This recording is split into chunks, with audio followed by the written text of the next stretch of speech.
the government's very fearful of losing control. You see it with the Tea Parties. You see it with the protests. You see it with the anger on the streets. If they could put a GPS thing under your car without a court order and follow you around? Yeah, it's Big Brother, and they're there, and they're watching you.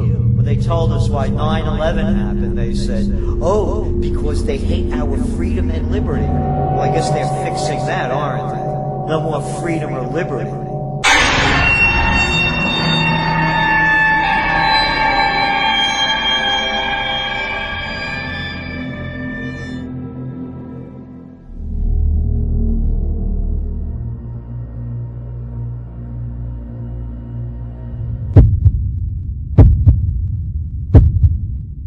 The United States is no longer the land of the free.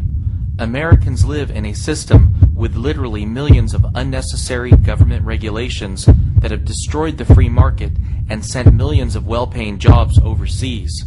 Americans today are constantly watching their speedometers and trying to conform to every little rule, yet there are so many rules that it's impossible for even the most honest and hardworking Americans not to be breaking some type of law on a daily basis.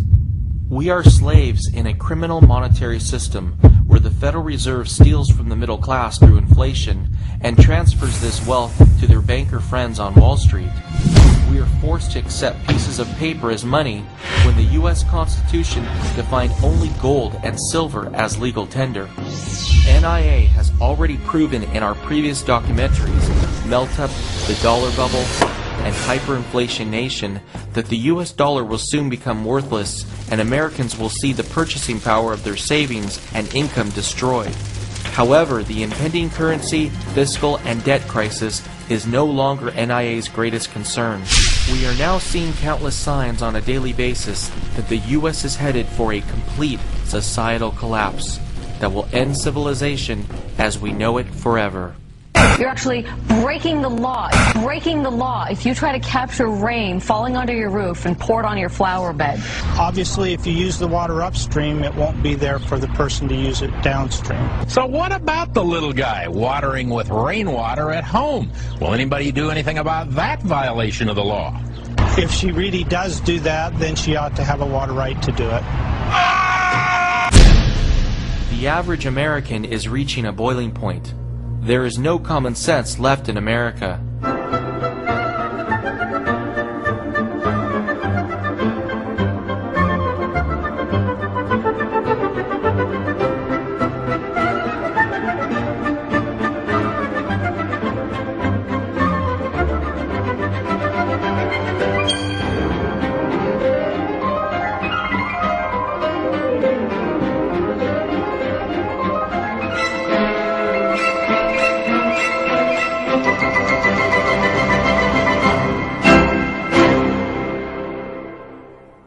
NIA has received hundreds of emails from members who are over 65 years old and are being carded to buy alcohol at major retailers like Target and Walmart.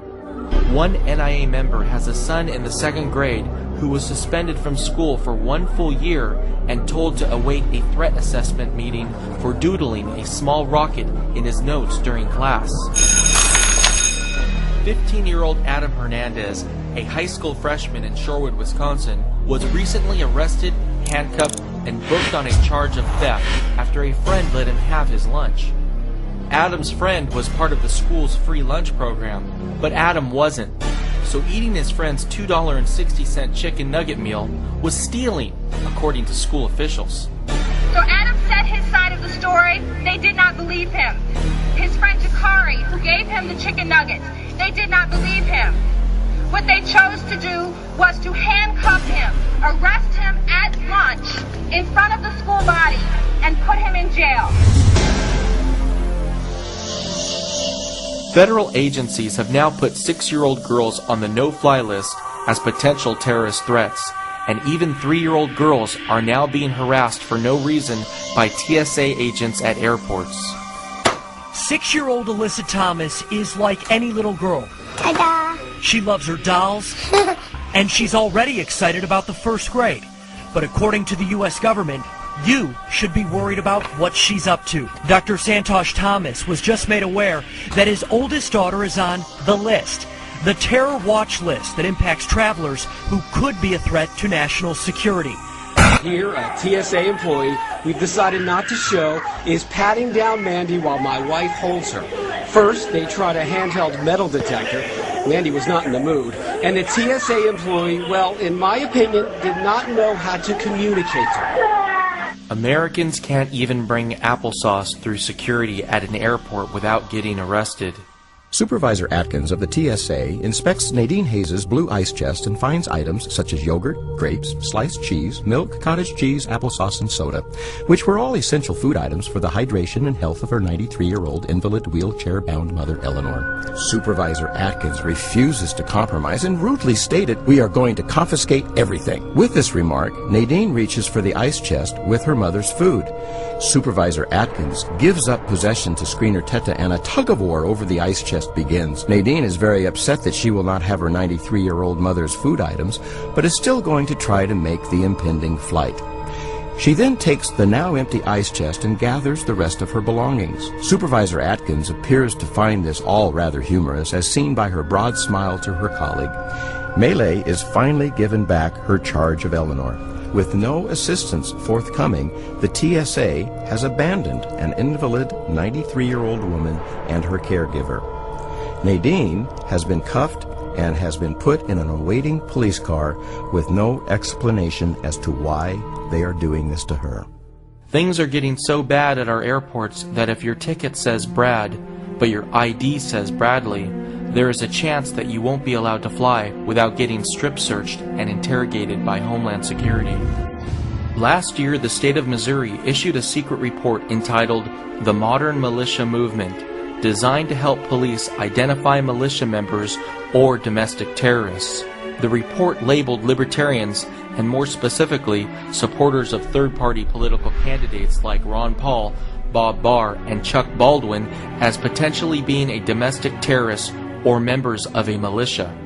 Right after this report came out, a Ron Paul supporter who was leaving a Campaign for Liberty fundraiser in St. Louis was detained at the St. Louis airport for having Ron Paul bumper stickers on him and $4,700 in cash, which came from the sales of Ron Paul books and t-shirts at the fundraiser.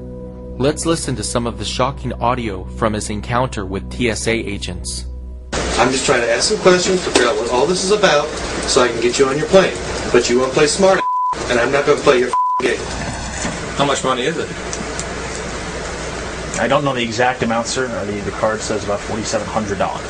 $4,700? Yes, sir. Why do you have all this money? I asked her, sir, if am I required by law to answer the question? That's my. I'm just asking you why you have $4,700. I understand. That's my question. I don't understand the law. You want to talk to the DEA about it? They'll probably ask. If they can tell me if I'm required to answer the law or question, I'll answer the question. I'm just asking, looking for a simple question. I just want to know why you have $4,700. That's not an unusual thing. I care if I need $50. He refused to answer any questions. He don't want to answer. So we're going to have to take him down to the station and let DEA, FBI, and all those people talk to him. Every one of them. You're suspicious to me. You're from your answers. That's why we're going to the station. Am I being forced to the station? Or am I free? You will be if you don't walk out this office. Yes, you'll be going to the station. You'll be forced. Okay. That's fine. I understand. You're going to be going to the station. Now, do we have to put you in handcuffs, or will we have a problem with you walking through this terminal? Detained. Yes. Okay. That's fine, sir. I don't understand the law. I'm happy to go. Well, we're going to help you understand if you don't. Americans' rights and personal liberties are being trampled on. Earlier this year, when the public expressed their concerns about airports adding full-body scanners that allow them to see your body fully naked, the TSA stated, "And as an additional precaution, the image won't be stored, transmitted, or printed, and deleted immediately once viewed." The TSA and other federal agencies flat out lied to the public. The U.S. Marshal Service has now admitted that over 35,000 naked images of Americans from the full-body scanner used at the federal courthouse in Orlando, Florida, have been stored between the months of February and July of this year alone. NIA believes that these full-body scanners are unconstitutional and violate fundamental human rights. The mainstream media has worked tirelessly to calm Americans' privacy fears by showing altered images from these scanners with blocked-out genitals. The truth is, these scanners produce images that make human genitals fully visible, and a simple computer technique is in full lifelike color. One of the things I've learned to hate the most is to travel on airplanes. What a humiliating experience. Everybody's guilty until proven innocent. Now, come on. You think they're going to do the same airplane trick again? How about calling this making a lot of money? It's just another way to make money, intimidate the people, and keep them in control. Look, you go into any office building and you got to go through this stupid routine of showing your identification, your license, getting the picture taken. Come on. You know, it's not like I just landed on the planet last year. The rush to install naked body scanners in airports came right after the failed underwear bombing in Detroit, which NIA believes was taken way out of proportion by the media in an effort to help their corporate friends make billions off of the American public. What if, God forbid, there is another isolated terrorist attack in the U.S., but this time at a shopping mall? Will all shopping malls be forced to implement naked body scanners? What about schools, rail stations, bus terminals, and even high-traffic city streets? NIA believes that keeping Americans safe at home should be the primary goal of the U.S. government, but in no way should Homeland Security be used to violate Americans' privacy and constitutional rights. NIA has just learned that if you buy a new Toyota at a dealership in San Diego, the sales transaction is now videotaped in order to satisfy a requirement of Homeland Security, which they claim is to prevent the laundering of drug or terrorist money. If you are driving on a New York State highway and pay your toll with a denomination over $20, the New York State Thruway Authority collector must collect your license plate number and report you to the Department of Homeland Security. These Homeland Security measures are infringing on our rights and not making our country the slightest bit safer. The U.S. today is experiencing a merger of state and corporate power. The average small business owner in America is being squeezed by government, forcing Americans to rely on a select few corporations that have all the wealth and power. Business is booming at Vernon Hirschberger's farm. I'll show you. Customers are lining up in record numbers to get their hands on his raw milk. Illegal raw milk. We should have the right to choose what types of foods and what types of drinks that we want to put into our bodies. Wednesday, state inspectors raided the farm with a search warrant. While serving the warrant, they not only put tags and tape on the coolers inside the store, they came in here where people actually get their raw milk out of a tank, and they poured a dye inside the tank.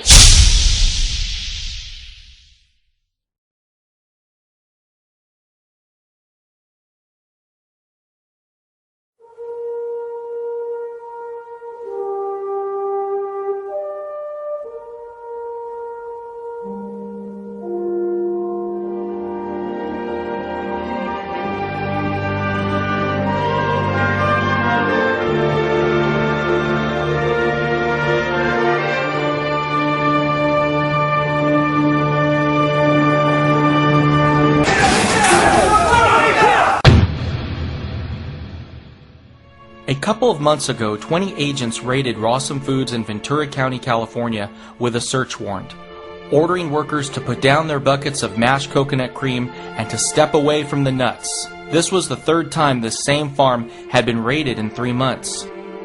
Sharon Palmer, owner of Rawson Foods, thought she was on her way to resolving the problem over labeling of her goat cheese after the first 2 raids, but apparently not. It's pretty shocking how the police and district attorney in California have absolutely nothing better to do than harass honest, hard-working farmers who are growing and sharing natural, healthy, organic foods. As part of the raid, Sharon's 12-year-old daughter Jasmine had her computer taken and her homework lost. Jasmine still hasn't received back her computers from the 2 previous raids. All across the U.S., small organic food co-ops are being raided by police with guns drawn. Farmers are being treated no different than cocaine kingpins and are being charged with such things as illegally selling raw milk. These food co-ops are guilty of nothing other than sharing healthy food with people in their local communities. However, they are obviously a threat to the large agricultural corporations that pay off our elected representatives in Washington. Americans need to speak out now to help protect small farmers from the FDA and other government agencies that have been hijacked by the greedy and destructive billion-dollar agricultural giants. they're putting the people out of business, particularly at a time when people want more organic food. They don't want Auschwitz Farms eggs coming from, I love the names like Sunnydale Farms, you know, Hillendale Farms, chicken coop concentration camps. People want a higher quality, and they know that they're going to erode the profit base of these large corporations that work on very thin margins. So they're putting them out of business. They're making it more and more difficult for them to compete. Competition's all but dead, and they keep killing it more and more. Every private individual in America deserves to have the basic human right to buy farmland and cows and share their production of food with others. With the government trying to destroy small farmers because they are a threat to the market share of major agricultural corporations, it's a sure sign that a U.S. breakdown of society is imminent. The government claims to be trying to protect our health, but any American with common sense knows that the natural food produced on these small farms is a lot more healthy than the food produced by large corporations that are loaded with artificial preservatives and other unnatural ingredients. The police obviously know they are in the wrong if they have to show up with such excessive force that is clearly unwarranted for the situation. Imagine if one of the workers at the farm was using their thermal laser temperature guns while the raid was taking place.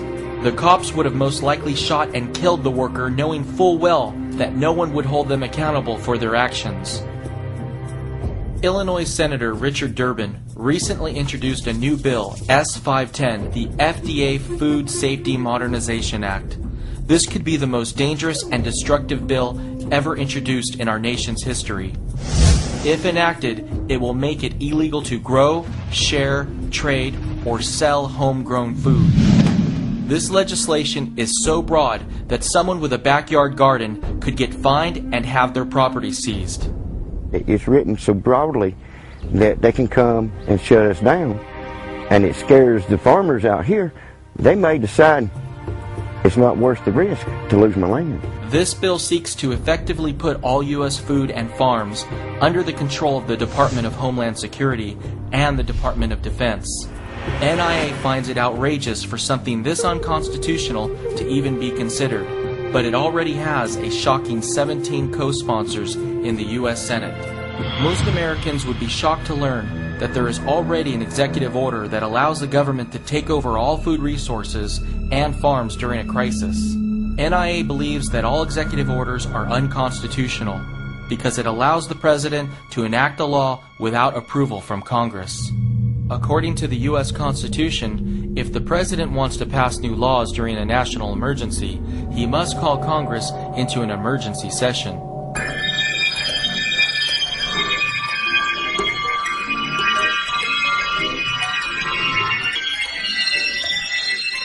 During the Great Depression, Congress enacted the Agricultural Adjustment Act, which paid farmers to destroy their crops in an attempt to artificially raise food prices.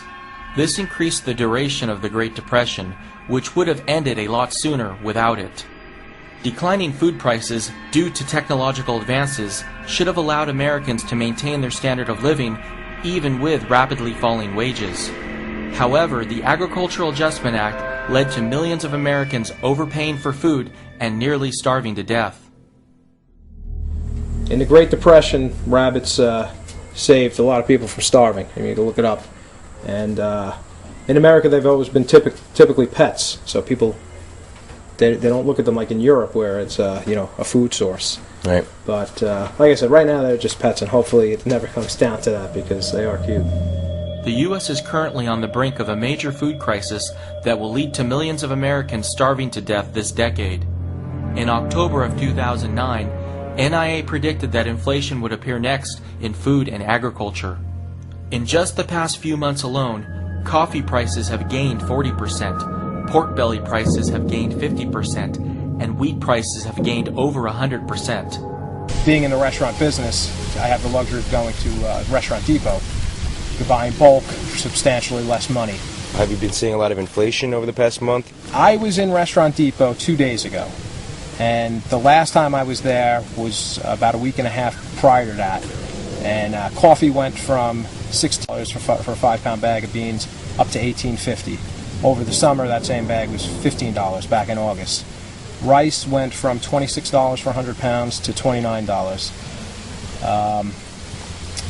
Sugar went from $22 for 50 pounds to $28. Wow. Flour is $13 for 50 pounds up to $15.50. Beef used to be, I don't pay too much attention to the beef only because I get it locally all natural, but I do kind of glance at the prices. Beef over the summer was, for the chop meat, I remember that was $1.79. It's $2.09 now for the same amount. Cheese, like mozzarella cheese, went from $1.59 a pound to $2.09 a pound. That happened pretty rapidly. In December of 2009, NIA said catastrophic food shortages were possible beginning in 2010, not just in the U.S., but all around the world. NIA was right. There is a major food shortage currently taking place in Pakistan due to flooding. This is just a preview of the food shortage that will soon take place in the U.S. due to hyperinflation. Overwhelmed by desperate survivors, this truck simply cannot ensure aid is delivered to those hit by the devastating floods. This would-be good citizen beats back the people he's trying to help. Without a coordinated effort by the government or aid groups, delivering supplies becomes a piecemeal effort that often falls short of what's needed. The scale of this disaster is overwhelming, and the lack of a centralized effort means that good intentions can go to waste. In these storage bins, I don't know if it looks like a lot of food to you guys or not, but I can break it down and pretty much tell you how much of everything why don't you go through it a little bit? I mean, I'm interested to know. There's different ones with pasta. Like I said, the macaroni I have about 300 pounds. This is salt. I have 150 pounds of salt. You need to dip most foods in water and salt before you put it in a dehydrator. There's 400 pounds. Pasta's great to have, it seems, because you can always have it. It fills you up. The calories, it's not that expensive. I try and go by the calories. How many calories you're going to need to do what you have to do if you can't go to the supermarket and buy things that are beneficial for your body. Where pasta's not. I got that because my wife, she wanted it. I wasn't buying anything until she kind of demanded it. Yeah, I was buying. I have like 400 pounds of beans, dried beans. The bags look like this if you could see it. I got these things duct tape. I'll tell you about the storage when I'm done talking about that. But I've got 400 pounds of beans, 400 pounds of dried peas. There's 400 pounds of flour. This is some of the flour here. Right. In that one, there's baking soda. I have baking powder. There's like a year's worth of tea bags. In those, there's 200 pounds of rice in there. I have about 1,000 pounds of rice. The rice and the dried beans are, in my opinion, if you don't have, if you're working on a limited budget like I am, and like most people are, I think for the money, the rice and beans are probably the best thing for you in terms of nutrition, calories, proteins, carbohydrates. I think it's a good mixture of what you're going to need. There's sugar. I have 200 pounds of sugar, which if I use it all or barter it, Because you got to think not only for yourself to eat, but also to have enough to barter if you need something else. People are going to want. I have about a year's worth of coffee beans. This is the bag of coffee. I have about a year's worth of this stuff because this will be another. I drink coffee every morning, but this went from $15 in late August to $16 a week and a half ago to $18.50 2 days ago. Wow. So coffee's pretty expensive. This is something. If the business opens soon, I'll buy a lot of this, and I know this will be valuable. This will be a valuable commodity to trade with people. I think in total, between upstairs and there's like 30 tubes of toothpaste. I have 30 toothbrushes, dental floss. I got like 50 bottles of shampoo, toilet paper. I think toilet paper is going to be in demand when everything falls apart. Everybody's so accustomed to having these things, I'd rather have it in storage and not take the chance of having to use a leaf. While most Americans today are concerned about making their mortgage payments, that will soon be the least of their concerns. Hyperinflation will effectively wipe out the debts of most Americans, as it will allow them to pay off their mortgages with depreciated US dollars. Unfortunately, hyperinflation will make the lives of Americans far worse off because it will cost thousands of dollars just to fill your refrigerator with food. Not only is the merger of state and corporate power destroying the agricultural sector, but it is also sabotaging U.S. healthcare.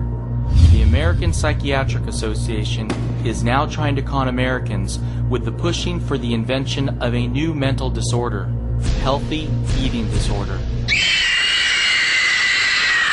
That's right. If you are focused on eating healthy foods, the healthcare industry wants to diagnose you with having a disease so that it can sell you dangerous medicines to help cure it. This is similar to how they invented phony mental disorders like ADHD and manic depressive so that they can make billions by poisoning you. Jim Kaiser turned himself into the 4th Avenue jail today. He believes everything he did was within his rights as a parent, but now he's an accused felon. Ben Kaiser's mom said he has ADHD. A doctor and the courts agreed, so they decided to put him on medicine. I just can't bring myself to do it. Dad disagreed. These drugs, in my opinion, are child abuse. It's just insane. You take a perfectly normal kid and you just wipe him out with these drugs just so he can sit still in school. Jim Kaiser saw the writing on the wall. Ben's mom was going to get custody, so he took his 9-year-old and disappeared. Basically dropped off the grid. Apartment found vacant, no more phone calls, no more use of a credit card, nothing. For 3.5 months, police had no luck tracking them down. A random traffic stop in Florida spoiled Jim's plans. Ben's mom flew to Florida to get him back. She said she plans to keep him on the medicine because it helps. Isn't it possible that everyone else is right and you're wrong? No, it's impossible. I know my son better than anybody in the world. I've spent more time with him than anybody in the world, including his mom, and I know him a whole lot better than the courts do. I know sometimes we may not agree with everything that's happening, but that's the system that we have, and it's the best system that we have to work with right now.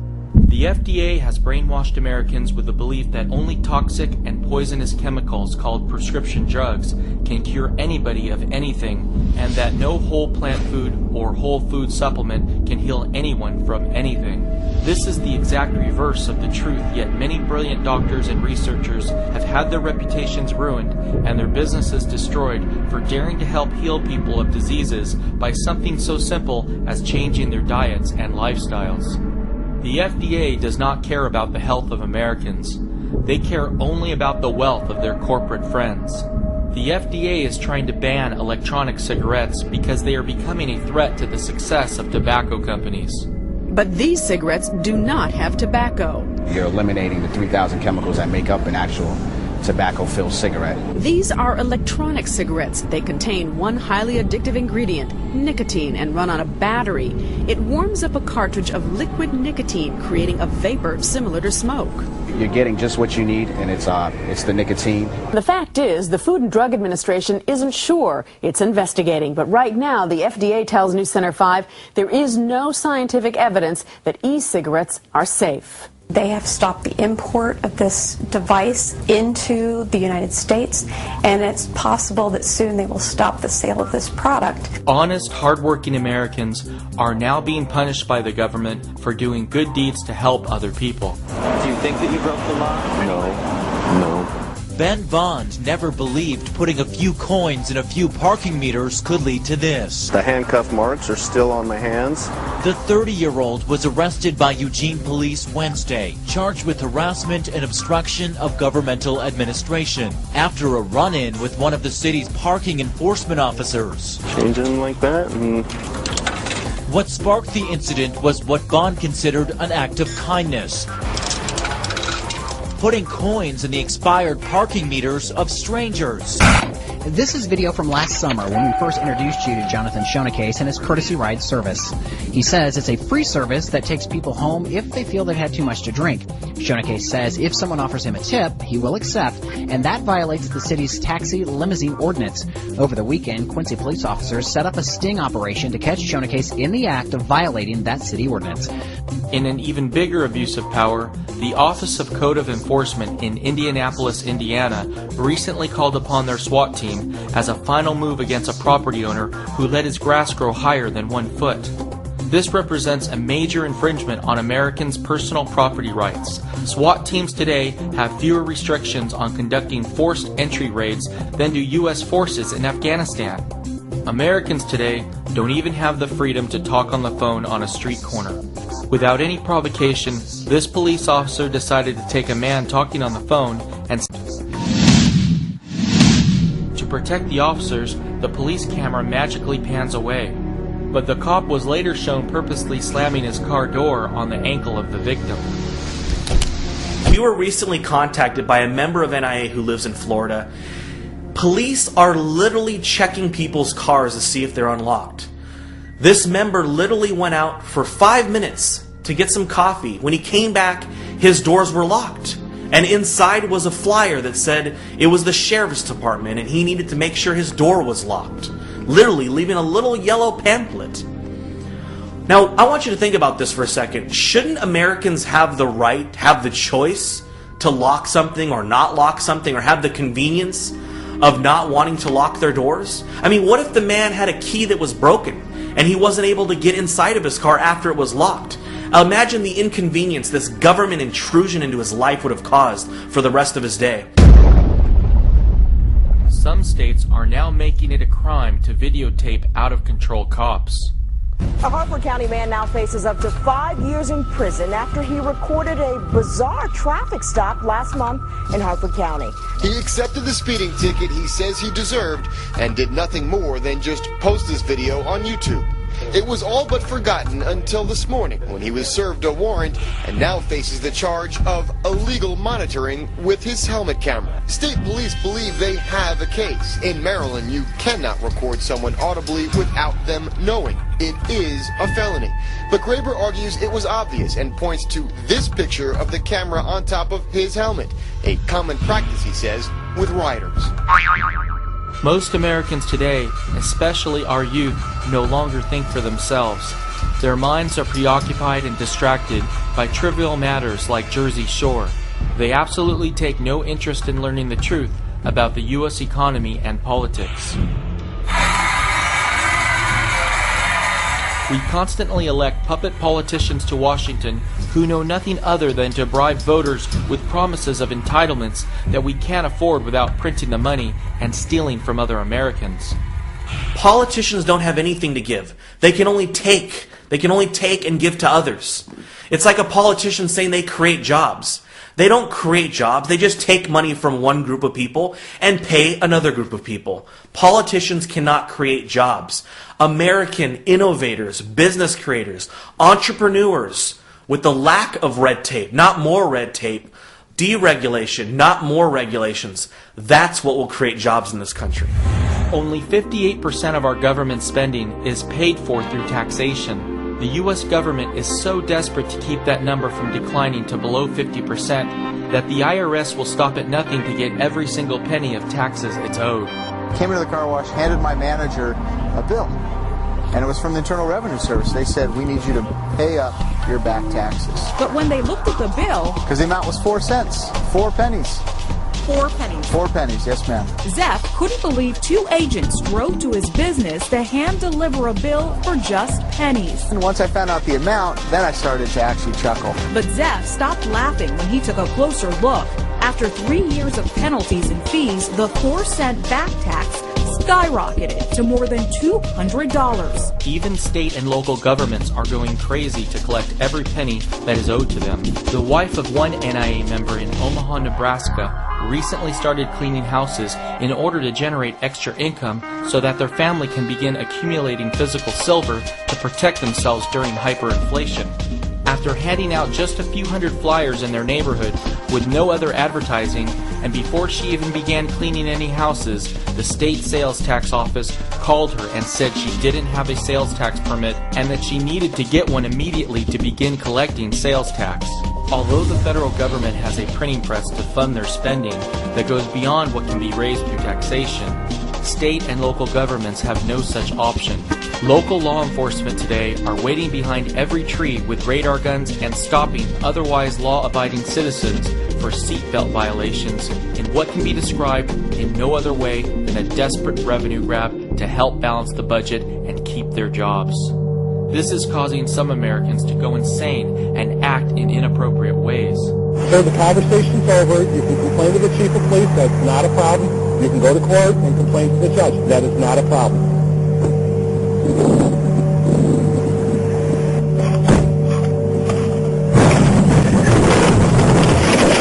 cops are everywhere. You go over a yellow line, man, boom, they got you. They're waiting. They're all over. Oh, it's not quotas. Oh, no. Yeah, it is. They got them on tape in New York City, talking about the quotas. Because after I bounce you to a different platoon for inactivity, the next thing is to put you on paper, start rating you below standards, and look to fire you. I really don't have a problem firing people. I don't need to carry them. They're counting seatbelts and cell phones. They're counting double parkers and bus stops. If they to us contributed with 5 seatbelts and 5 cell phones a week, 5 double parkers and 5 bus stops a week. But you as the bosses have to demand this and have to count it. Your goal is 5 in each of these categories. Not a difficult task. It could be accomplished on Monday. If it's not accomplished by Monday, you've got to follow up with it by Tuesday. But there's no reason why it can't be done by Thursday. All right. So whatever I get Friday, Saturday, or Sunday is gravy. I'm not looking to break records here. NIA has been hearing from members in Los Angeles that at LAX, parked cars in the airport parking lot are now being cited for expired registrations, no front plate, tinted windows, and other vehicle code violations. This kind of behavior was previously unheard of, but with state and local governments near bankruptcy, they simply have no other choice. Even more outrageous, in San Francisco, the police have started a pilot program that is training civilians to do their work for them. The whole idea behind civilian investigators is to speed up response times, save money, and to free up sworn officers so they can focus on more important things. The way it is right now in San Francisco, sworn officers respond to nonviolent crimes such as burglaries and car break-ins. But under a pilot program, 15 civilian investigators, who would cost about half as much as officers, will be assigned to respond to those types of cases.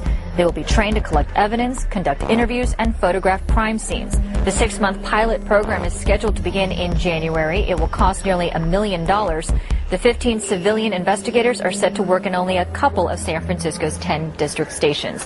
NIA considers this to be a perfect example of how fiscally inept major cities in the U.S. are today. San Francisco thinks they will be saving money by paying 15 civilians nearly $1 million for 6 months of work. That equals out to about $67,000 per civilian, or over $133,000 per civilian on an annualized basis, and they say this will cut their costs in half? Does this mean that police officers in San Francisco are now being paid $267,000 per year? Not only will this plan make San Francisco's budget an even bigger disaster than it is today, but it will have the unintended consequence of encouraging more burglaries and other forms of theft in the city because no evidence that is collected by civilians is going to hold up in court. NIA has learned about the latest schemes cities are using in a sad and desperate attempt to generate revenue. It is now becoming common practice in major cities that if the police are called to an apartment building for a verbal dispute or other minor incidents, the city building inspector will come along with the police officer. If they find any minor violation, such as a rusted heat vent or a missing crawl space door, they will red tag the building, fine you thousands of dollars, and force you to spend thousands of dollars for a building permit to make the repairs, and require that the landlord get hotel rooms for the tenants until the repairs are made. Even more shocking, the city of Philadelphia is now requiring that any resident who runs an internet blog pay a $300 business privilege license fee. One blogger in Philadelphia, Marilyn Bess, recently received a letter from the city demanding that she pay the $300 business privilege license fee to run her Miss Philly organic blog. Miss Bess is currently unemployed, and this personal blog of hers only earns about $50 per year in income. A countless number of cities and municipalities across the country are now cracking down on garage sales. Many towns now require that you pay for a garage sale permit. Some towns even require you to pay an additional fee for a permit to place each garage sale sign.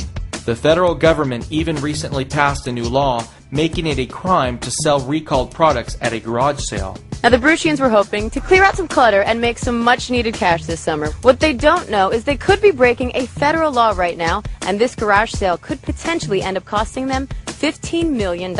The 2008 Consumer Product Safety Improvement Act was passed to keep dangerous toys from entering the U.S. Now the government says it applies to the sale of used goods, even those at garage sales. Sell recalled items and you could be fined at up to $100,000 each, like this pack and play. They could theoretically go under the playpen and get their neck stuck here in this bar. So any pack and play that doesn't have that warning label on it is recalled until they can add that warning label. We're shocked. We actually returned another one to get this one because this one was like the best one on the market. I own this same exact product, not knowing that, at home, the exact same color and everything. How do you expect someone just to come in and know? I mean, like I said, I own this piece myself. Not knowing about recalls won't excuse resellers from penalties, so the CPSC has a 24-page handbook they say makes it easy for them to cross-check their items. The government is trying to eliminate garage sales altogether so that we can increase our trade deficit by purchasing new products we can't afford from Walmart that were imported from China. In Long Island, some towns are banning garage sales because they attract illegal immigrants who they claim drive down home prices by bringing noise, crime, and clutter to their once peaceful communities. Police today can arrest and detain American citizens who are caught driving without a license, but they have no power to check the status of an illegal immigrant. Americans are becoming increasingly frustrated with impoverished immigrants that are barely living above subsistence levels because we are being forced to subsidize their standard of living in America. One NIA member recently saw a $20 monthly increase in their cable television bill specifically for the addition of new mandated Spanish channels. Ese hombre es usted, Juan. We cannot support them. We don't have the economy. And anybody that believes that they do, invite them over to your house to share your meals every day. Take more money out of your pocket and your family's mouths and give it to them. Everyone loves to be altruistic, but when it comes at a cost where you can't afford it, I'm not going to do it. These illegal immigrants come to the U.S. expecting everything when our country doesn't even have any resources left to take care of its own citizens. The economy's in decline. We don't have the jobs. We have to create 125,000 jobs a month just to stay equal for population growth and new people coming into the workforce. We cannot support people that don't belong here when we can't support our own. Unfortunately, getting rid of illegal immigrants will not solve any of America's fiscal problems. The illegal immigrant issue is mainly being used by the mainstream media as a distraction from the real economic issues. In fact, the underlying fundamentals of our economy are so unsound that we are receiving countless reports from NIA members who know illegal immigrants that are choosing to return to their country of origin. I came here 8 months ago. I cannot find work. I can't earn money. I want to return to my country. Although the federal government says they are making it their top priority to deport illegal immigrants, the truth is they are actually making it a lot tougher for them to leave the country. Instead of ushering illegal immigrants out of the U.S. at the border, the government is wasting money we don't have to process and then formally remove illegal immigrants who wish to leave the country. This has the unintended consequence of encouraging illegal immigrants to stay in this country, because if they left formally and then came back in the future, they risk being prosecuted criminally. Many NIA members who have dual citizenship with other countries are already acting now to get out of harm's way before U.S. hyperinflation and the collapse of society. NIA believes that there are now far greater opportunities to live a happy and successful life in Mexico rather than the U.S. We are constantly hearing from many Mexicans who are enjoying comfortable lives in Mexico with an income as low as $1,500 per month. Among the draws, proximity to the US, lower taxes and overall living costs that are 30 to 40% cheaper.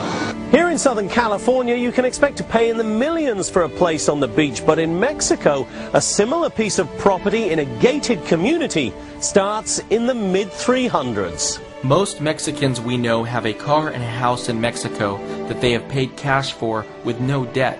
Not only is the cost of living in Mexico a lot lower than the U.S., but there are now growing employment opportunities in Mexico due to the booming gold and silver mining industry. The only Americans who will be able to survive and thrive in the U.S. will be those who immediately take their wealth and use it to purchase gold and silver. Americans who stop transacting in U.S. dollars and move their wealth to precious metals are effectively opting out of the Federal Reserve's criminal enterprise. NIA is now seeing signs that the U.S. government is fearful of Americans abandoning the U.S. dollar. The U.S. debt Ponzi scheme is about to be exposed, and in a last-ditch effort to keep the dollar bubble propped up, the U.S. government is beginning to take steps to force Americans to stay in the dollar. Hidden inside the recently passed Patient Protection and Affordable Care Act was a new law that had nothing to do with health care. Section 9006 of the health care bill requires that beginning January 1st, 2012, all businesses and self-employed individuals must report every purchase of goods and services over $600. This will mean that every time a company sells a 1-ounce gold coin or even a half-an-ounce gold coin, they will have to fill out a 1099 form and file it with the IRS. NIA believes that this new law is definitely one of the top signs that a U.S. societal collapse is right around the corner. Imagine the thousands of non-productive IRS employees that will have to be hired when this law goes into effect. Every precious metal dealer in the U.S. will have to hire more employees to comply with this unnecessary regulation, which means you will likely pay a higher premium to purchase gold and silver. In the years ahead, as we begin to see a massive outbreak of price inflation, $600 might not even be enough to purchase a loaf of bread. Imagine businesses being forced to file 1099s every time you buy food. In another disheartening sign of what could soon occur on a nationwide basis, the city of Philadelphia is now proposing a new law that will require the operators of pawn shops and precious metal businesses to snap a digital photo of each customer and to obtain both an electronic imprint of the client's left thumb and a copy of the client's state-issued photo ID. This info, along with pictures and descriptions of the item purchased, will be entered into their police department's Major Crimes Unit database. Once again, the government is using the concern of stolen property and money laundering by drug dealers to infringe on the privacy of honest Americans. NIA is also hearing reports from members across the country who recycle water bottles and soda cans at local recycling plants. Brand new rules now require them to give their ID to the recycling plant workers who enter their personal information into a computer database, including the exact items that were recycled before they pay them for their goods. They must also sign papers that allow the recycling plant to give this information to the local police and any other law enforcement authorities. The government is taking every step possible to put every American citizen under a microscope and closely track every single thing we do and every transaction we make. In Indiana, there is now a state law that no matter how old you look, you must provide and have your ID scanned to buy alcohol. NIA has confirmed that 2 separate and unrelated men in Indiana, after buying alcohol more than once at the same location, were sent emails inquiring about if they need help overcoming alcoholism. Indiana is also beginning to scan IDs for cigarettes. Before long, it's possible that the new healthcare bill will bankrupt all private health insurance providers and all Americans will be completely dependent on the government for healthcare. Imagine if when the time comes, the government knows you smoke 1.2 packs of cigarettes per day and they decide to deny you coverage for smoking-related diseases. NIA believes that what's going on in Indiana is just a test run for new federal regulations that will require a national ID to be scanned when purchasing any item, regardless of what it is. Have you noticed lately that if you spend cash at the supermarket, the cashier will look at you like you're crazy? Even businesses that were once considered strictly cash businesses are now discouraging the use of cash and logging every cash transaction. One NIA member recently went to a strip club and handed a $20 bill to a dancer. She refused to take it and told him they would have to take it to the manager so that he could log it in a book for accounting purposes. Americans today have become dependent on unemployment checks, food stamps, and other government handouts that have not only guaranteed that we will soon experience hyperinflation, but they have the unintended consequence of making any future economic recovery absolutely impossible. Many Americans are no longer motivated to find work and become productive members of society. Some Americans are outright abusing the system forced to support. One NIA member owns the most popular bakery in the Georgetown neighborhood of Washington, D.C. A customer recently entered his store and asked for them to produce a custom-made birthday cake that looks exactly like her very high-end designer handbag. After saying that producing the cake would be no problem and that the price would be $150, the customer said that she would like to place the order and asked if the bakery would accept food stamps as payment. Instead of working as hard as possible to live the best lives as possible, most Americans are satisfied with their unemployment checks and food stamps. They spend their time worrying about the personal lives of others by watching reality shows, reading TMZ, and gossiping about their favorite musicians and sports heroes.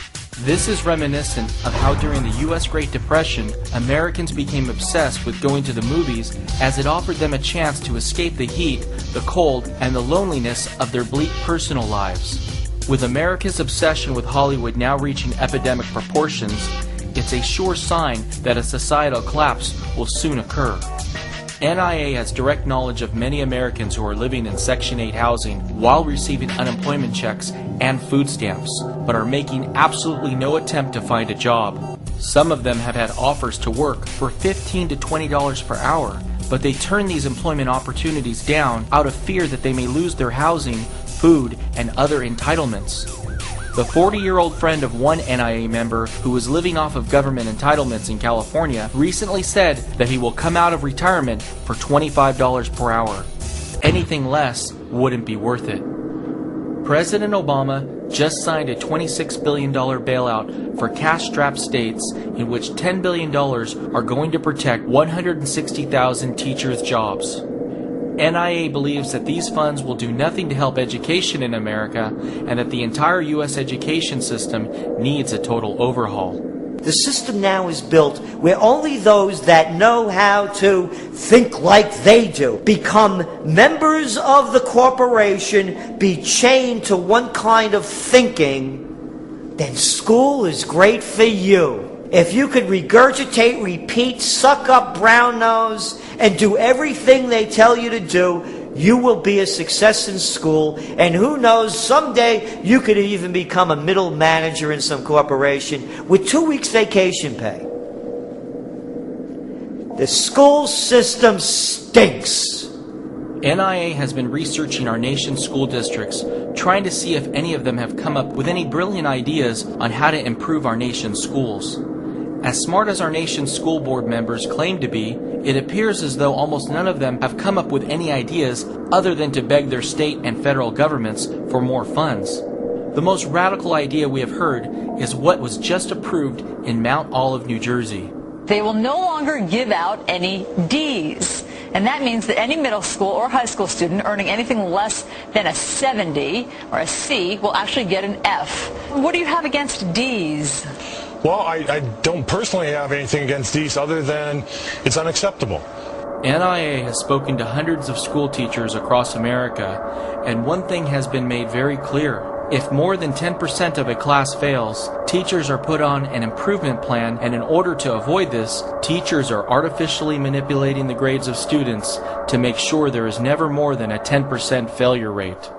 So explain to us how it works, because we understand that in your school district, 384 students a month ago in June ended the school year with a D as a final grade. What happens to those 384 students come September? NIA guarantees that the overwhelming majority of those students will receive a C next year, not because they studied harder, but because teachers manipulated the grades in order for them to look good. Fox News exposes this scheme as grade inflation, which was probably the most Fox has done all year to warn Americans about the dangers of inflation. This causes the school board president to literally become speechless. Do you fear that you will see grade inflation from teachers so that they don't get in trouble for having to give somebody a less than a C? Will they then give everybody a C so that they're not in trouble with you? One, I don't believe so, because I believe in the integrity of the system that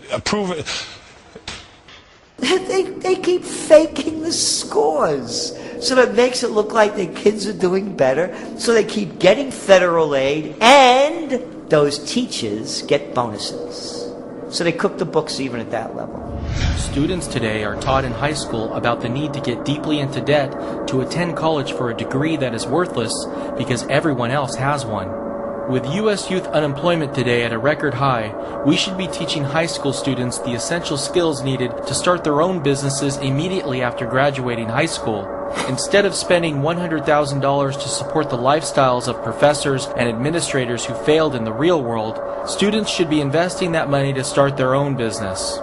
Unfortunately, students today are completely dependent on finding non-existent jobs and don't have the knowledge or motivation to go out and create employment on their own. Privately run-for-profit colleges like DeVry University are outright scams that are taking advantage of high unemployment in the U.S. today, along with the government's willingness to give out easy student loans.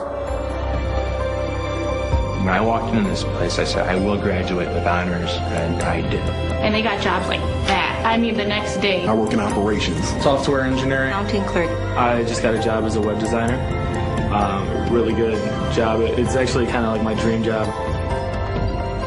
DeVry claims to have a job placement rate of 90% within 6 months after earning a degree. Yet only 38% of those who took out student loans to attend DeVry are repaying their loans on time. Students in these phony universities openly cheat on their exams right in front of their so-called professors.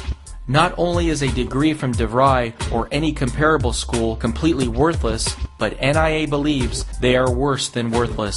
If you apply for a job and show them your degree from DeVry, it is likely they will completely avoid you for being stupid enough to have gone there. Disturbingly, the U.S. government is now providing foreign aid to subsidize the creation of overseas jobs in South Asia that are replacing jobs that would have been in the U.S. The United States Agency for International Development has launched a $36 million program to train 3,000 IT specialists in South Asia. Following their training, these workers will be placed with outsourcing vendors in the region that provides services to American companies looking to take advantage of Asia's low labor costs. Government employees today make more money than private sector workers in 83% of all comparable occupations, with average hourly pay being 20 to 40% higher than wages in the private sector. Once you include health insurance and other benefits, the average federal government worker received $123,049 in total compensation in 2009, compared to the average private sector worker's total compensation of $61,051. Some local and state governments also pay outrageous wages. Robert Rizzo was being paid a total of $1.5 million in annual compensation as the city manager of Bell, California, a small town with a population of 36,000 people. The assistant city manager in that same town was being paid $845,000 per year, with the police chief being paid $770,000 per year. All three of them were promised pensions when they retire for the majority of their salaries. 2 LA Times reporters uncovered these outrageous salaries when they were investigating another matter in a neighboring town. After it was made public, residents of Bell, California literally marched to City Hall and forced these three to resign from their positions. Just disgusting what they're doing with our money. It's all going into their pockets. I have lived in this city for 38 years. I have never seen before this kind of behavior from the city government. They're serving the people. They're not supposed to be making money out of us. NIA believes the most disturbing part about Bell, California is not what these government employees pay themselves, but how no city residents took enough interest in their local government to discover this until the media uncovered it years later. Bell, California just saw its debt rating downgraded to junk and will likely soon default on its debt, all because residents of the city were simply too preoccupied to care. What's taking place in Bell, California is just a microcosm of what's taking place in our federal government today. First Lady Michelle Obama recently went on vacation in Spain on the taxpayers' dime. Our country is broke, yet we were forced to spend $241,000 for the cost of round-trip transportation, hotel rooms, and 70 security personnel. out of touch could Obama administration be that they put on a spectacle of a vacation like that at a time when people can't pay their mortgages, when a time when people are losing their jobs, when a time that unemployment keeps going up? They're out of touch. They are the royalty, the elite, just like the stars in Hollywood. It's show business for ugly people in Washington. It's star power. They have no idea how the average person lives or feels because of the way they're treated. The U.S. Treasury is so pathetic that they're now even accepting online donations just to try to pay down the debt. The U.S. has no way of paying back its $13.4 trillion national debt and $81 trillion in total obligations, yet there is still no widespread outrage in this country about deficit spending. Politicians continue to promise more giveaways and lower taxes, and Americans fall for it because they are unaware of the hyperinflation that awaits. Americans continuously get brainwashed by the mainstream media to elect both Democrats and neocon Republicans who do nothing other than rapidly increase the size of government. When I was a kid, growing up during the Cold War, I used to hear about the communists in power, the party. Yeah, the party's still in power. But instead of having one name, communist, they have two names, Republican, Democrat. It's one party. Party members, party heads, party whips. The party. They're having a party and you're paying for it. Right now, there are candidates debating about the Constitution of this country. In fact, some of these candidates are holding up the Constitution and saying how they're going to restore it. Yet the next sentence out of their mouth is how they're going to reform an entitlement program, or how they're going to take money from a group of people to offer a tax deduction to another group of people. Redistribution of wealth is not in the Constitution, and neither is a democracy. The Founding Fathers set up a republic so that we did not have mob rule, so that we could not vote each other gifts, because they knew that if you continue to re-elect politicians that promised you more of other people's money, we would eventually destroy this nation. In order for Obama to reach his goal of lowering the U.S. budget deficit down to $752 billion in 2015, the White House is projecting an average GDP growth rate of 5.58% over the next 5 years. In the second quarter of 2010, U.S. GDP grew by only 1.6%. To get this dismal 1.6% growth rate, the U.S. government had to spend $3.7 trillion on bailouts, stimulus bills, the buying of mortgage-backed securities, and other commitments. The U.S. government bought GDP growth in 2009 by implementing its destructive cash for clunkers and home buyer tax rebate programs. Recently in Los Angeles, California, my friend had their car stolen. It was a 1994 Camry. And we were wondering, why would anybody want to steal this old vehicle? You know what the cops told him? That because of the Cash for Clunkers program, because of this supposedly government stimulus plan that was supposed to help our economy, thefts are up for older cars because the thieves need the parts. Parts are in huge demand for older vehicles because the government literally destroyed a working asset and sent it off to China. The U.S. is so desperate to generate revenue now that they are taking advantage of America's concerns about inflation by selling forever stamps. Stamp prices have increased by 475% over the past 40 years. The U.S. Postal Service claims that if you go to the post office and purchase a forever stamp today, you will be able to use it to mail a first-class letter at any time in the future. NIA considers forever stamps to be a scam. The government is spending the funds they generate from the sale of forever stamps and won't have the resources to meet these obligations in the future. NIA is confident that the U.S. government will soon propose more stimulus spending while the Federal Reserve unleashes additional quantitative easing. Before long, the government will go bust and will either default on its Social Security obligations or print the money to pay them, creating hyperinflation. Most likely, the government will choose the hyperinflation route, and American Social Security checks won't be worth enough to pay for the gas needed to drive to the bank to cash them. Their only value will be as toilet paper. Only then will there be a real revolution where Americans march to Washington to remove those who have destroyed our nation, just like they did in Bell, California, after it was too late.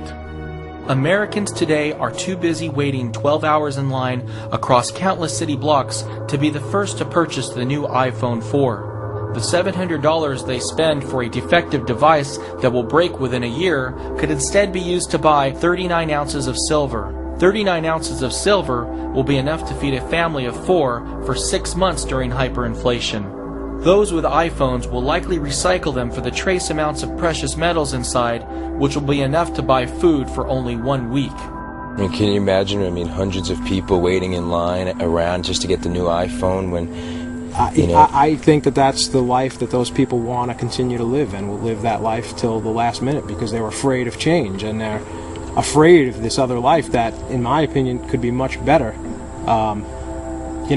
Get rid of all the material items, get rid of all of these stores, go out and produce your own food and grow your own garden and have your own livestock. You don't have to have, a giant piece of property to do that, but they're afraid, and by the time they wake up, I think it'll be too late. That's my opinion. A year ago, most mainstream economists were predicting that we would see a U-shaped economic recovery by now. You think this is going to be like a U-shaped recovery? A U-shaped recovery, a U-shaped kind of recovery. A triple U-shaped recovery. NIA said a year ago that the economic recovery was phony and prices were rising only due to inflation. There clearly was no U-shaped recovery, and today most mainstream economists have changed their tune and are calling for a double-dip recession.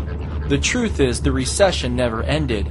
Wall Street benefited from the Federal Reserve's 0% interest rates, which allowed them to recklessly speculate risk-free and pay out record bonuses. Meanwhile, the rest of America has been suffering more than ever and will soon feel the consequences of the Wall Street bailouts through massive price inflation. Tensions are rapidly escalating across the country between the poor who are suffering the most from inflation and the wealthy who have benefited from it. Hey, this is a public place. Welcome to Venice Beach, California, where tensions are rising between homeowners and the motor homeless. It's a great place. Venice is great. Who take over entire streets, living out of campers, vans, buses, trucks, and RVs. They're not going to be able to shut down this place because it's the ocean. As you can see, Venice has become an urban RV park. Along with it, noise, drugs, alcohol, prostitution, and human waste on the curb and in residents' yards. So they take up very, very dear parking. They leave a lot of trash. Occasionally they use people's front yards as toilets. If there's such a big problem, get a porta potty and put it in your backyard. Someplace for somebody to take it down. All right, you can afford, if you can pay $1,200 a month for rent, you can afford a porta potty. The same people who told us that there wasn't going to be a recession, they're now telling us that the recession ended back in June of 2009. Yet tell that to the people who are on the unemployment line. Food stamps are up. Foreclosures are up. Just in September of 2010, here we're supposed to be through the worst of it. And we had the most foreclosures on record in the history of the United States. Over 100,000 foreclosures just in September. Long-term unemployment continues to stay at record highs. Yet they're telling us the recession's over. In every single one of our documentaries, we've urged Americans to get out of the U.S. dollar and invest into gold and silver. Our first documentary was Hyperinflation Nation, which we released in June of 2009, and since then, gold has risen by 48% and silver by 74%. The longer Americans wait to get out of the U.S. dollar and into precious metals, the more their purchasing power they're going to lose. It's that simple. The only thing that the Federal Reserve can do to stop gold and silver from rising and restore confidence in the dollar is to raise interest rates from their current level of 0% to a level that is higher than real price inflation. There are educated people, even college professors right now, teaching our kids that America is a free market economy. Yet when Ben Bernanke speaks, or even the very thought of the anticipation of him speaking, It moves prices all across the country, all across the world. That is not a free market, and that is definitely not capitalism. According to the government, price inflation is 1.5% year to year. Yet Ben Bernanke, his target rate is at least 2%. And he's going to do this through quantitative. But if you look at the way the government calculates inflation, calculates price inflation, it's fatally flawed. The National Inflation Association believes price inflation is at least 5%. Now, what do you think is going to happen when Ben Bernanke does meet his target rate of 2%? Do you think that 5% might jump up to a real inflation rate of 10%, possibly even spiraling out of control? Because remember, the world reserve currency is the US dollar.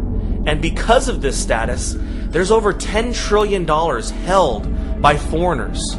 If this money comes back to America, it will come back to bite us in the worst possible way. We could see an epidemic of hyperinflation here in the United States of America. It will be impossible for Ben Bernanke to ever raise interest rates higher than the real rate of price inflation because of the size and scope of our national debt. Our national debt is now 15 times larger than it was when Paul Volcker prevented hyperinflation in 1980 by raising interest rates to 20%. Our GDP has only grown 1.5 times larger since then. If Bernanke were to raise interest rates in any substantial way, Americans' mortgage payments would double and our budget deficit would explode by trillions of dollars per year. I believe that Ben Bernanke is under pressure by the President and Congress to keep interest rates at artificially low levels until the dollar is basically worthless. Americans are living in a fiat world gone insane. Today, gold and gold mining shares account for only less than 1% of the total world financial assets. From 1921 to 1981, gold and gold mining shares accounted for more than 25% of world financial assets. Even if all of the world's non-gold assets were to decline by 2/3, gold would still need to go to $10,000 per ounce for this figure to get back to 25%. It is absolutely shocking to me that the mainstream media is proclaiming that there is a gold bubble, when in fact in 2010, Americans have only bought $2.7 billion worth of gold. And guess how much worth of bonds? $155 billion worth of bonds. That's 57 times more bonds than gold. Now you tell me, are we in a gold bubble? It's absolutely shocking to me how clueless investment advisors are today in the U.S. I mean, can you believe that they're telling Americans, take 25% of your savings and put it into U.S. Treasuries or bonds, and take the other 25% of your savings and keep it in U.S. dollar cash? I mean, 50% of your savings and you're putting it into dollar-denominated assets that are basically worthless pieces of paper. Now, what drives me nuts is the fact that not only are these investment advisors telling you to put 50% of your savings into dollar-denominated assets that are basically worthless in my opinion, but you're lucky if they tell you to put 5% at most into gold, the most real and stable asset that the world has ever seen. I mean, Americans are being brainwashed right now as if gold is the risky and speculative investment, when in fact it's the dollar. I mean, the only reason why gold is volatile right now is because it's priced in unstable dollars. Many have said what the Founding Fathers faced was impossible, and what we face is impossible. But now is the time, and you are the person. Join us at inflation.us for insightful reporting, for alternative investments to protect your family from the consequences of reckless and out-of-control government. We are the people. We have the power. We are the resistance.